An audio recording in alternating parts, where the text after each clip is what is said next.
Assalamu alaikum students, welcome to the lecture number 26 for the subject of operating systems. In the previous lecture, we discussed the deadlock avoidance technique and resource allocation graph algorithm to avoid deadlock. But the resource allocation graph algorithm worked only if we have single instance of each resource. However, if we have multiple instances of different resources, then the resource allocation graph algorithm will simply won't work. So to tackle this situation, we need another algorithm, that is Banker's algorithm. So in this lecture, we are going to discuss Banker's algorithm, different data structures required for Banker's algorithm, and a detailed example for proper understanding. Now, what is Banker's algorithm? First of all, Banker's algorithm is used to avoid deadlock in situations where we have multiple instances of different resources. For example, we have 4 printers and 4 scanners and 3 tape drives. So this is a typical scenario for Banker's algorithm. We have 3 resource types, with each resource type having multiple instances. However, in Banker's algorithm, each process must a priori claim maximum use. यानी हमने deadlock avoidance में भी ये define किया था कि अगर हम डेडलॉक को अवॉइड करना चाहते हैं, यानी हम सेफ स्टेट में रहना चाहते हैं, तो उसके लिए ज़रूरी है कि हर प्रोसेस अपने मैक्सिमम रिसोर्सेज या मैक्सिमम नीड को अपनी एग्जीक्यूशन से पहले डिक्लेयर करे, so that when a process requests a resource, if the resources are available, then these are allocated to the process. If the resources are not available, then the process has to wait. Similarly, when a process gets all its resources, it has to return after finite amount of time. And what is the finite amount of time? The time that process takes to complete its execution. Here we have different data structures for Banker's algorithm. Now let's suppose we have two numbers n and m. Now n is the number of processes, for example 4 processes and 5 processes. M is the number of resource types. For example, we have 3 resources or 4 resources. Now we have 4 data structures that are used in Banker's algorithm. The first data structure is available data structure. Now the available data structure is a vector, which means that it exists in a single dimension and it has a length m. So for example, अगर हमारे पास 3 resource types हैं तो हमारे पास available matrix की length होगी 3. अब इस vector में हम स्टोर क्या करेंगे? Number of instances of each resource type that are available. यानी इसमें हम टोटल रिसोर्सेज नहीं लिखेंगे, हम इसमें अवेलेबल रिसोर्सेज लिखेंगे, अवेलेबल इंस्टेंसेस लिखेंगे हर रिसोर्स टाइप की. Then we have a maximum matrix. Now it is a 2 dimensional matrix n by m matrix that defines the maximum need of each process. यानी आप सिंपल वर्ड्स में कह सकते हैं कि मैक्सिमम मैट्रिक्स में हम प्रोसेस लिखेंगे और हर प्रोसेस की जितनी भी मैक्सिमम नीड्स हैं रिसोर्स इंस्टेंसेस की वो लिखेंगे. Then we have allocation matrix. It is again an n cross m matrix that shows the current allocation state of resource instances to a process. यानी करंटली हमने जितने भी रिसोर्स इंस्टेंसेस किसी भी प्रोसेस को एलोकेट किए हैं वो हम एलोकेशन मैट्रिक्स में स्टोर करेंगे या एलोकेशन मैट्रिक्स के थ्रू रिप्रेजेंट करेंगे. Then we have a need matrix. Need matrix define करता है कि एक प्रोसेस को कंप्लीट होने के लिए और कितने रिसोर्सेज रिक्वायर हैं. So this is basically another n cross m matrix. Now if we have maximum matrix and allocation matrix, we can simply calculate the need matrix easily. अब ये जो आपको मैक्सिमम मैट्रिक्स नज़र आ रहा है, this is actually the a priori information that we require from each process. यानी कोई भी जो प्रोसेस होगा, आर्बिट्रेरी प्रोसेस, वो सबसे पहले हमें बताएगा कि उसे कौन कौन से रिसोर्सेज चाहिए और हर रिसोर्स की कितनी इंस्टेंसेस चाहिए अपने एग्जीक्यूशन को कंप्लीट करने के लिए.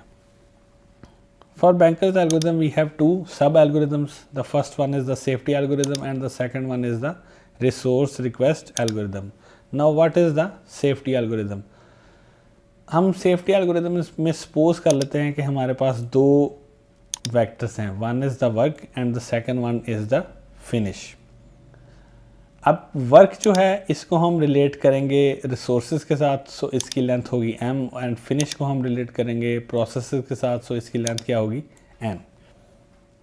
Now we will initialise both this vectors. Now work is equal to available, which means that the work vector contains a list of available resource instances, and similarly we have 0 to n minus 1, a total of n processes. We will store each process in the finish list with the value false.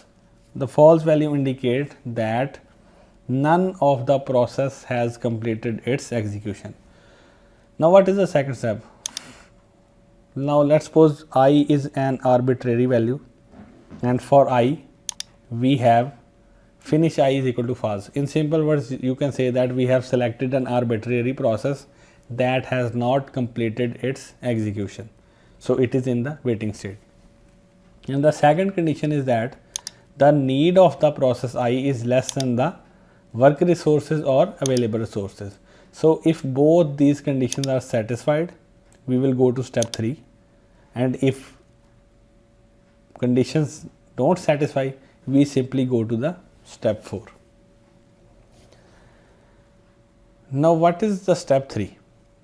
The step 3 states that कि अगर हमारे पास किसी process की need available resources से कम है तो हम successfully उस प्रोसेस को उसकी नीड के अकॉर्डिंग रिसोर्सेज एलोकेट करेंगे.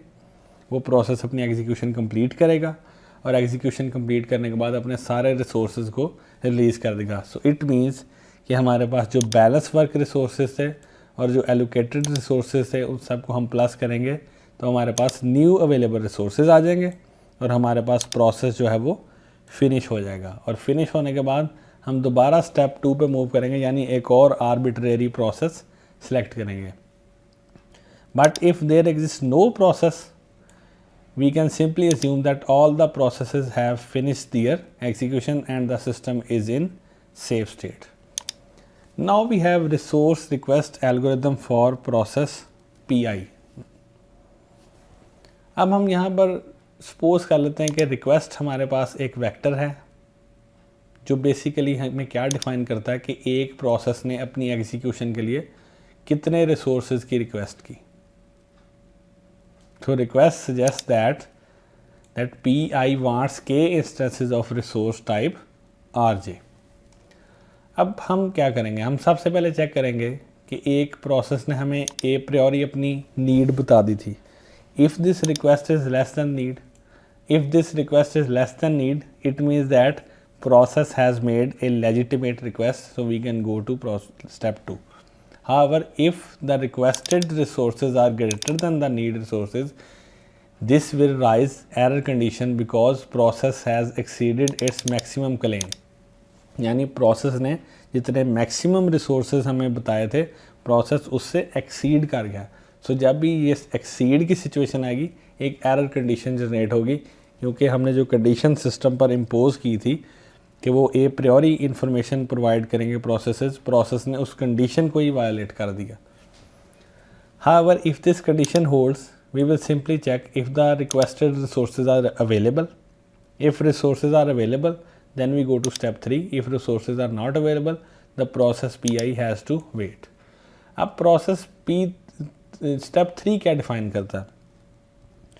requested resources available से कम है, so हम simply क्या करेंगे, available resources में से requested resources को माइनस करेंगे.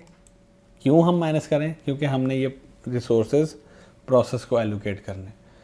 जब हम ये रिसोर्सेज प्रोसेस को एलोकेट करेंगे तो प्रोसेस की एलोकेशन क्या बन जाएगी, previous allocation plus the requested resources, these are the allocations. और साथ ही एक प्रोसेस की नीड क्या होगी, जब उसकी रिक्वेस्ट उसकी नीड से कम है, सो इट मीन्स कि उसने अपने रिक्वेस्टेड रिसोर्सेज को यूज़ कर लिया, लिहाजा उसकी नीड को भी हम कम करेंगे. So need will be equal to need minus request. So अगर इसके बाद सिस्टम सेफ स्टेट में रहता है दैन रिसोर्सेज आर एलोकेटेड, अगर अनसेफ स्टेट में रहता है तो प्रोसेस को वेट करना पड़ेगा अनटिल के कोई और प्रोसेस को हम एलोकेशन परफॉर्म करें और उससे रिसोर्सेज को रिकवर करें. Now let us look at an example of banker's algorithm. We have 5 processes P0, P1, P2, P3 and P4. We have 3 resources or resource types A, B and C. For each resource we have different instances. The resource A has total of 10 instances. The resource B has a total of 5 instances. The resource C has a total of 7 instances. Now suppose at time T0 we have the following situation available. So इसको अभी हम example को solve करके देख लेते हैं. This is our allocation.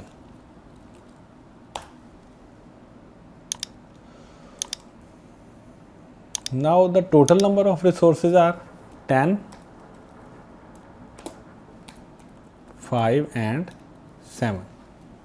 These are the total available resources, total resource instances. ये हमारे पास जो टोटल अवेलेबल रिसोर्सेज थे सिस्टम के अंदर. नाउ हम कैलकुलेट करते हैं नीड मैट्रिक्स. यहाँ पर हम लिखते हैं नीड और यहाँ पर हम राइट अप कर देते हैं रिसोर्स टाइप्स. सो अब हम नीड मैट्रिक्स कैसे कैलकुलेट करेंगे. We have seen the formula of need matrix. The need matrix will be 7 minus 1, 7 minus 0 is equal to 7, 5 minus 1 is equal to 4 and 3 minus 0 will be equal to 3. तो ये basically मैंने कैसे calculate किया, मैंने इस maximum A instance से allocation A instance को minus किया, मैक्सिमम B एलोकेशन से B एलोकेशन इंस्टेंस को माइनस किया, मैक्सिमम C से C की एलोकेशन को माइनस किया, तो मेरे पास फर्स्ट प्रोसेस की नीड आ गई. इसी तरह सेकंड प्रोसेस पे हम रिपीट करते हैं. 3 minus 2 will be equal to 1, 2 minus 0 is equal to 2 and 2 minus 0 is equal to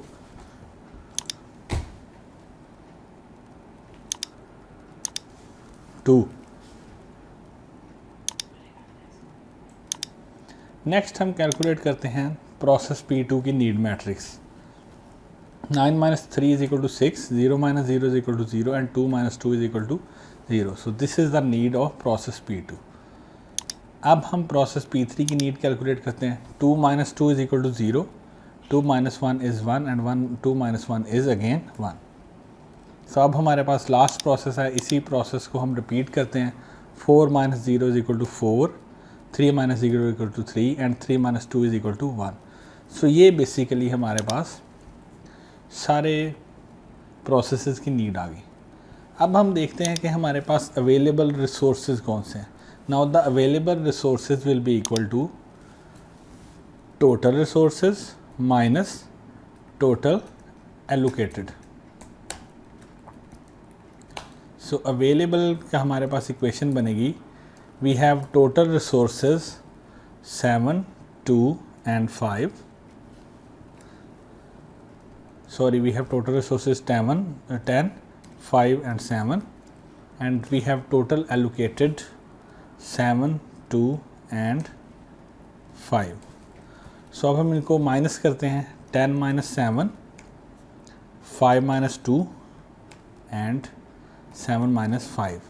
So this will give us 3, 3 and 2.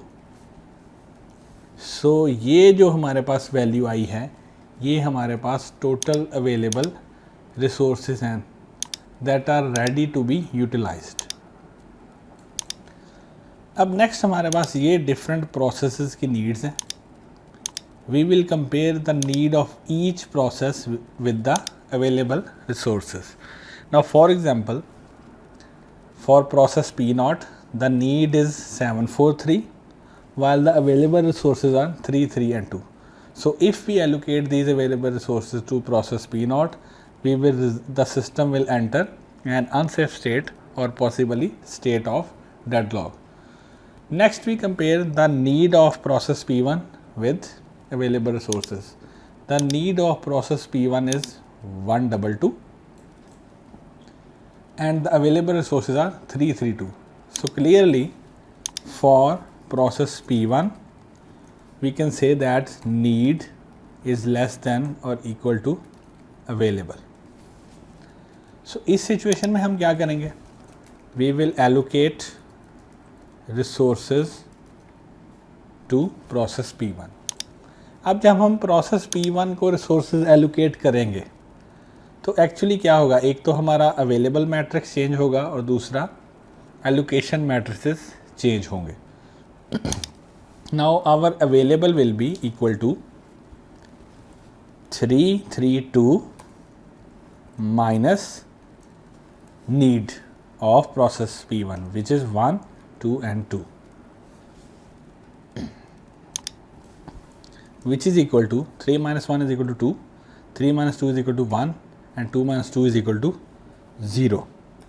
So this is our new available resources after allocation of resources to process P1.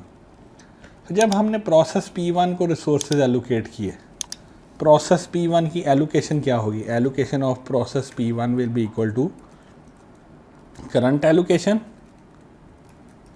plus new allocation. So अब अगर हम इस equation को solve करें, so process P1 की current allocation हमारे पास थी 2, 0 and 0 और newly हमने उसको allocate किए 1, 2 and 2. So this makes total allocation to be 3, 2 and 2. अब अगर आप इसको compare करें, so this is basically the same allocation as defined here. So it means process P1 को सारे resources मिल गए जो उसको require थे. So process P will execute completely and release its resources. So जब process P1 हमारे पास resources release करेगा, यहाँ पर मैं write up कर लूँ after releasing resources. So जब process P1 हमारे पास resources को release करेगा, हमारे पास available matrix में दोबारा change आएगी. Now what will be the available matrix? We will have available matrix is equal to previous available plus released resources. तो इसको हम कैलकुलेट करेंगे. प्रीवियसली अवेलेबल कौन से हैं? 2, 1 and 0. This is 2, this is 1 and this is 0 and newly available resources are 3, 2 and 2. So the available resources will be 5, 3 and 2. So ये हमारे पास न्यू अवेलेबल रिसोर्सेज आएंगे. Now the system will work with these resources. अब next इसको हम compare करते हैं process P2 से. Now clearly it needs 600 but we have 532. So if we allocate the resources to it, it will result in a deadlock state. Now let's suppose we have process P3. Now the process P3 needs 0, 1 and 1 which is clearly less than 532. So मैं इसको एक second arrays कर लूँ. सो अब हम next step में क्या करेंगे? We will use the available resources that are 5, 3 and 2.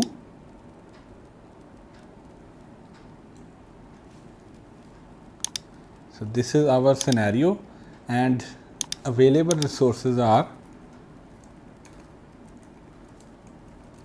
5, 3 and 2. So इस स्टेप पर मैं क्या करूँगा? मैं प्रोसेस P3 से इस अवेलेबल को कंपेयर करूँगा. So I will be comparing the need of process P3 with the available. Now clearly आप देख सकते हैं for P3 need is less than और इक्वल टू अवेलेबल. सो ये कंडीशन जो है ये हमारे पास ट्रू है. So we will allocate resources to process P3। जब हम P3 को रिसोर्स एलोकेट करने लगेंगे दोबारा हमारे पास अवेलेबल मैट्रिक्स चेंज होगा और एलोकेशन मैट्रिक्स चेंज होगा। So the new available will be equal to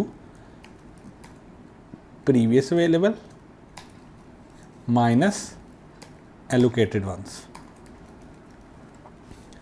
सो इसको जब हम सॉल्व करेंगे तो हमारे पास वैल्यू आ गई, we had previous available 5, 3 and 2। इसमें से हमने कितने रिसोर्सेज P3 को एलोकेट किए उसकी नीड के अकॉर्डिंग, दैट इज़ 0, 1 एंड 1। सो हमारे पास अवेलेबल रिसोर्सेज जो बचेंगे वो होंगे 5, 2 and 1। So this will be our new available matrix. Next हम देखेंगे कि प्रोसेस P3 की एलोकेशन क्या बनेगी। Allocation of process P3 will be equal to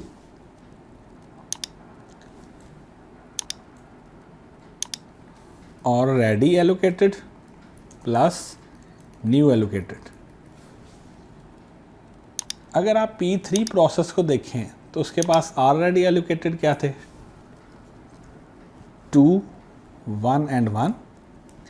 newly हमने उसको जो एलोकेट किए वो हैं 0, 1 and 1। So which is equal to 2, 2 and 2। अगर आप इस वैल्यू को कंपेयर करें so this value is basically the same value that is the maximum need of process P3। So it means process P3 की maximum need fulfil हो गई, process P3 execute हो गया। अब प्रोसेस P3 अपने allocated resources को release करेगा। So again our available matrix will be updated. So our available matrix will be previous available plus released ones. अगर हम इसको कैलकुलेट करें so previous available are 5, 2 and 1। The released resources are 2, 2 and 2, which makes it 7, 4 and 3. So these are our new available resources. Next iteration में हम इस पर work करेंगे।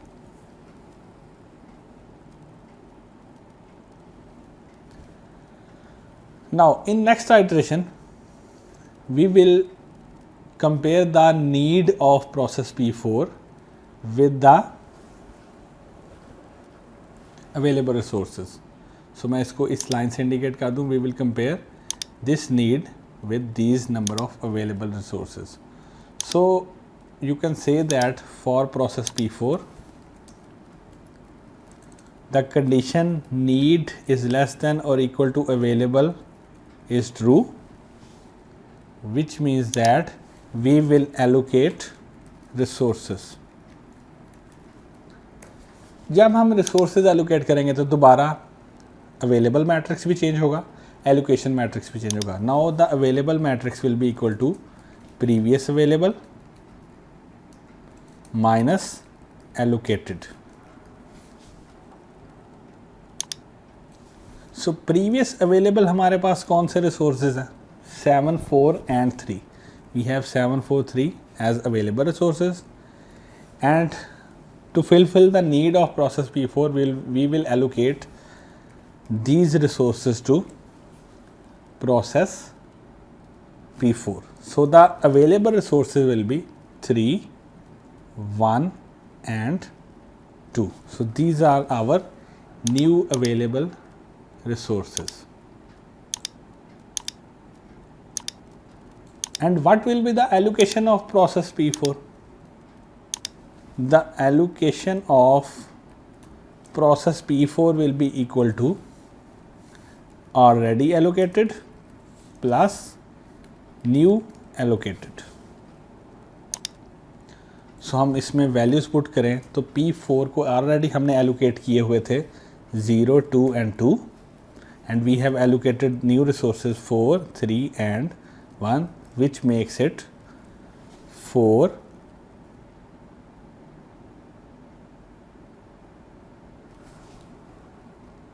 4 the total allocation of process P4 will be equal to previous allocated plus new allocated. So previous allocation क्या है 0 0 and 2 and new allocation हमारे पास क्या है जो हमने newly resource allocate किया 4 3 and 1. So which makes the total allocation 4 3 and 3. So अब अगर आप इस वैल्यू को कंपेयर करें, so this is virtually the same value as that of maximum need. So it means that the process P4 has also finished the execution and will release the allocated resources. So जब process P4 allocated resources को release करेगा, हमारे पास available matrix change होगा. Available matrix will be equal to previous available plus released ones. So ये value हमारे पास क्या बनेगी, previously available हमारे पास हैं 3 1 and 2 and we will plus the released resources 4 3 and 3 which makes it 7 4 and 5. So ये हमारे पास resources हैं जो अब currently available है.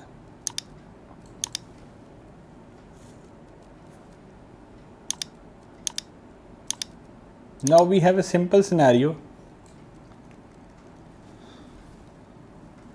We have a process set of this and available resources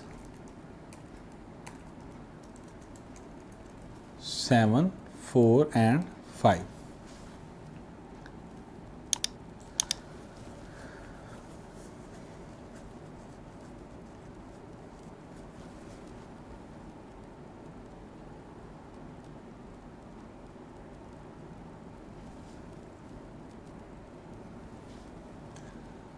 Now we will compare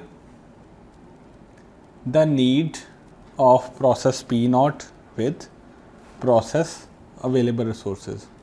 Now this is the need of process P0 and this is the available resources. So अब अगर हम इसको check करें for process P0 the need is less than or equal to available. Now clearly the process needs the resources 7 4 and 3 and we have resources 7 4 and 5. So it means that we can perform this allocation. So जब हम ये allocation perform करेंगे तो actually क्या होगा, सबसे पहले available matrix change होगा. Now the available matrix will be equal to previous available minus allocation. Now the previous available value is equal to 7 4 and 5 and allocation is 7 4 and 3. So the resources that will remain will be equal to 0 0 and 2. So this will be our new available resources. So जब हम ये resources allocate कर देंगे process P0 को, process P0 की allocation change हो जाएगी. Now what will be the allocation of process P0? Previous allocation plus new allocation. So allocation of process P0 will be equal to, the previous allocation is 0 1 and 0 and the new allocation is 7 4 and 3. Now this makes it 7 5 and 3.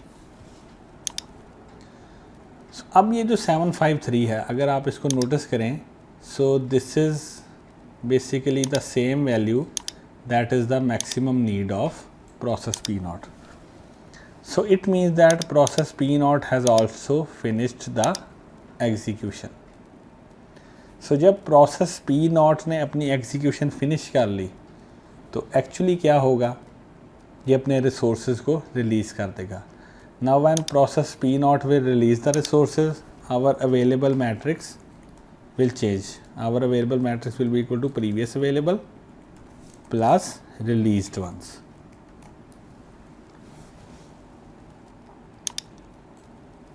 सो यहाँ पर हमारे पास available की value क्या आएगी, previously available हमारे पास क्या 0, 0 and 2, और जो न्यू रिलीज़ किए हैं वो हमारे पास क्या 7, 5 एंड 3. So which makes our available resources equal to 7, 5 and 5. So these are our new available resources.